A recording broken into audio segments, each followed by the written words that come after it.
નમસ્કાર મિત્રો આજની વિડીયોમાં વાત થશે દેશ અને દુનિયાના સુપરફાસ્ટ સમાચારની। સૌપ્રથમ વાત કરીએ તો પાકિસ્તાન પોતાની નાપાક હરકતો બંધ કરતું નથી અને પાકિસ્તાન સુધરવાનું નામ લેતું નથી, ત્યારે હજુ પણ તે આતંકવાદને સમર્થન આપી રહ્યું છે। આતંકવાદી એવા મસૂદના પરિવારને સરકાર 14 કરોડ રૂપિયા આપશે।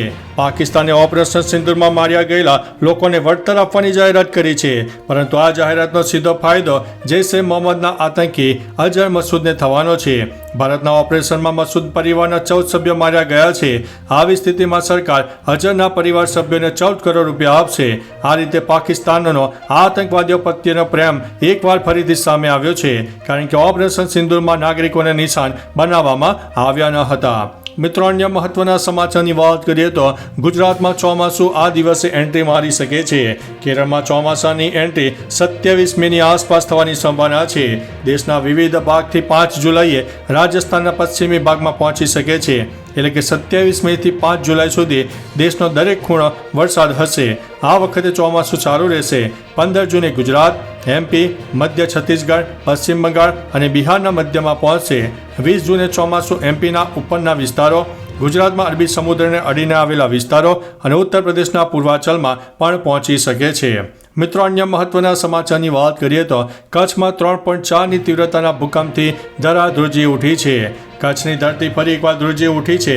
કચ્છમાં 3.4ની તીવ્રતાનો ભૂકંપ આવ્યો હતો।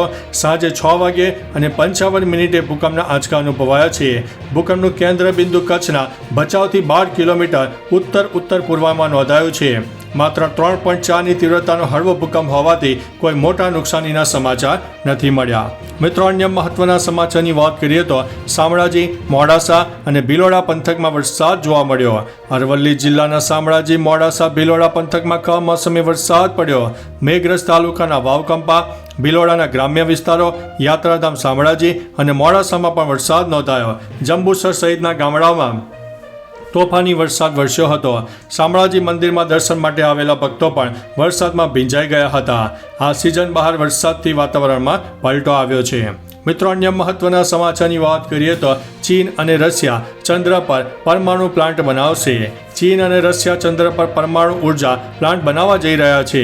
બંને દેશો વચ્ચે આ કરાર પર હસ્તાક્ષર પણ થયા છે। આ પરમાણુ પાવર પ્લાન્ટ આંતરરાષ્ટ્રીય ચંદ્ર સંશોધન સ્ટેશનને શક્તિ આપવા માટે બનાવવામાં આવશે। આ પ્લાન્ટ 2036 સુધીમાં પૂર્ણ થવાની ધારણા છે। રશિયા અને ચીનના આ પગલાંએ અમેરિકાને ઘણું પાછળ ધકેલી દીધું છે। બજેટ કાપને કારણે US space agency NASA space કાર્યક્રમોમાં પાછળ છે। મિત્રો, અન્ય મહત્વના સમાચારની વાત કરીએ તો માતા વૈષ્ણોદેવીના શ્રદ્ધાળુઓ માટે મોટી રાહતના સમાચાર આવ્યા છે। માતા વૈષ્ણોદેવી મંદિરમાં દર્શન કરવા આવતા ભક્તો માટે સારા સમાચાર છે। બુધવારે અહીં હેલિકોપ્ટર સેવા ફરીથી શરૂ કરવામાં આવી છે। આ સેવા કટારાથી સીધી સાંજી સત સુધી જાય છે। શ્રી માતા વૈષ્ણોદેવી શ્રાઇન બોર્ડ દેશના વિવિધ ભાગોથી આવતા ભક્તોને આરતીમાં બેસવા અને મફત સુવિધા પૂરી પાડી રહ્યું છે। શ્રાઇન બોર્ડના સીઈઓએ જણાવ્યું છે કે માતા ભક્તોની સુરક્ષા માટે કડક વ્યવસ્થા કરવામાં આવી છે। મિત્રો, અન્ય મહત્વના સમાચારની વાત કરીએ તો બાબા વેંગાની ખતરનાક આગાહીઓ સામે આવી રહી છે। બાબા વેંગાની વધુ એક ચોંકાવનારી આગાહી સામે આવી છે। આ એક વસ્તુ બાળકોથી લઈને વૃદ્ધો સુધી બધા માટે ખતરો બની શકે છે। આ વખતનું કારણ મોબાઈલ સ્ક્રીન અને માનસિક સ્વાસ્થ્ય અંગેની આગાહી છે। આધુનિક યુગમાં જ્યાં મોબાઈલ આપણા જીવનનો એક ભાગ બની ગયો છે, બાબા વેંગાએ દાયકો પહેલા ચેતવણી આપી હતી કે આ ટેકનોલોજી મનુષ્યની માનસિક શાંતિ છીનવી લેશે। બાળકોથી લઈને વૃદ્ધો સુધી બધા જ મોબાઈલ સ્ક્રીનમાં ડૂબેલા હોય છે। મિત્રો, અન્ય મહત્વના સમાચારની વાત કરીએ તો સરકાર ટેકાના ભાવે મગની ખરીદી કરશે। રાજ્ય સરકારે મહત્વનો નિર્ણય લીધો છે। સરકાર હવે ઉનાળુ મગની ટેકાના ભાવે ખરીદી કરશે। આ માટે 25 મે સુધીમાં ઓનલાઈન રજીસ્ટ્રેશન કરાવવું પડશે। સરકાર 8,782 પ્રતિ ક્વિન્ટલ ટેકાના ભાવે મગની ખરીદી કરશે। ઉનાળુ મગમાં બજાર ભાવ 6,772 પ્રતિ ક્વિન્ટલ છે। મગના ઓછા ભાવથી રાજ્યના કોઈ પણ ખેડૂતોને આર્થિક નુકસાન ન થાય તે માટે રાજ્ય સરકાર દ્વારા ઉનાળુ મગની ટેકાના ભાવે ખરીદી કરવાનો નિર્ણય કરવામાં આવ્યો છે। મિત્રો, અન્ય મહત્વના સમાચારની વાત કરીએ તો 2 પાકિસ્તાની સૈનિકોના મોત। ઓપરેશન સિંદૂર પછી ભારત અને પાકિસ્તાનની સેનાઓ એકબીજા સામે આવી ગઈ છે. જ્યારે પાકિસ્તાને ભારત પર હુમલા કરવાનો પ્રયાસ કર્યો ત્યારે ભારતીય સેનાએ પણ યોગ્ય જવાબ આપ્યો. ભારતીય સેનાની કાર્યવાહીમાં પાકિસ્તાનને મોટું નુકસાન થયું છે. નવીનતમ માહિતી અનુસાર પાકિસ્તાની સેનાના 2 ઘાયલ સૈનિકોના મોત થયા છે. મૃતકોની ઓળખ પાકિસ્તાનના વાયુસેનાના હવાલદાર મોહમ્મદ નવીદ અને સિનિયર ટેકનિશિયન મોહમ્મદ અયાઝ તરીકે થઈ છે. મિત્રો, અન્ય મહત્વના સમાચારની વાત કરીએ તો કર્નલ સોફિયા પર ટિપ્પણી કરનાર મંત્રી સામે એફઆઈઆર. મધ્યપ્રદેશ હાઈકોર્ટે કર્નલ સોફિયા કુરેશી પર વિવાદાસ્પદ ટિપ્પણી કેસમાં આદિજાતિ બાબતોના મંત્રી વિજય શાહ વિરુદ્ધ એફઆઈઆર નોંધવાનો નિર્દેશ આપ્યો છે. ત્યારબાદ તેમના વિરુદ્ધ ઇન્દોરના માનપુર પોલીસ સ્ટેશનમાં કેસ નોંધવામાં આવ્યો છે. મંત્રી શાહે રવિવારે કર્નલ સોફિયા કુરેશી ને આતંકવાદીઓની બહેન કહી હતી, જેનો વિડીયો મંગળવારે વાયરલ થયો. ઘણા શહેરોમાં શાહ વિરુદ્ધ વિરોધ પ્રદર્શનો પણ થયા હતા. મિત્રો, અન્ય મહત્વના સમાચારની વાત કરીએ તો સેનાનું મોટું ઓપરેશન, 10 આતંકી ઠાર. બુધવારે એક મોટા ઓપરેશનમાં સુરક્ષા દળોએ ભારત અને મ્યાનમાર સરહદને અડીને આવેલા મણિપુરના ચંદેલ જિલ્લામાં 10 સશસ્ત્ર આતંકવાદીઓને ઠાર માર્યા છે.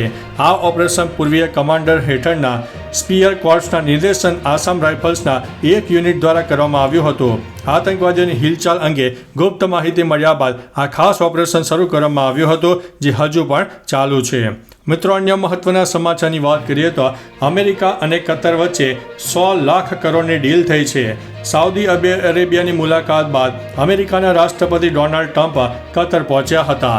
કતરના અમીર શેખ તમીમ બિન હમાદ અલ થાનીએ દોહા એરપોર્ટ ઉપર ટ્રમ્પનું સ્વાગત કર્યું હતું. આ પછી તેમનું લાલ સાયબર ટ્રક અને ઊંટો સ્વાગત કરવામાં આવ્યું. ટ્રમ્પે કતર સાથે 100 લાખ કરોડના કરાર કર્યા છે.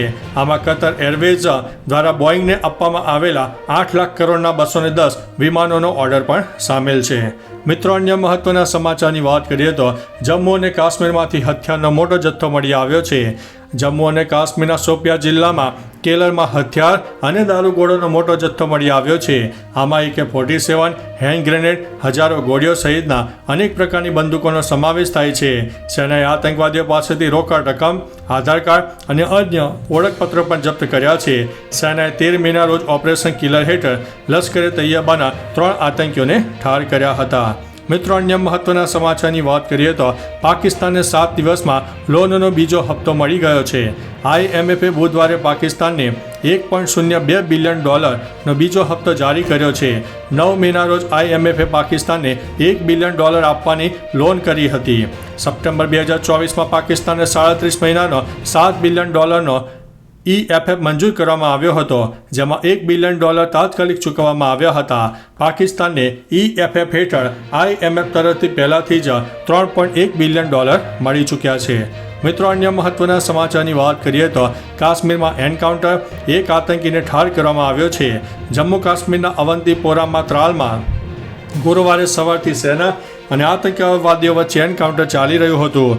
સુરક્ષા દળોને ત્રાલના નાદેર ગામમાં 2 થી 3 આતંકીઓ છુપાયા હોવાની માહિતી મળી હતી. ત્યારબાદ સર્ચ ઓપરેશન શરૂ કરવામાં આવ્યું હતું. એક આતંકવાદી માર્યો ગયા હોવાના સમાચાર હતા. 2 દિવસ પહેલા પણ એન્કાઉન્ટરમાં લશ્કરે તૈયબાના 3 આતંકીઓ માર્યા ગયા હતા. તો ચાલો મિત્રો, ફરીથી દેશ અને દુનિયાના સુપરફાસ્ટ સમાચાર લઈને મળતા રહીશો. ત્યાં સુધી અમને રજા આપશો. નમસ્તે.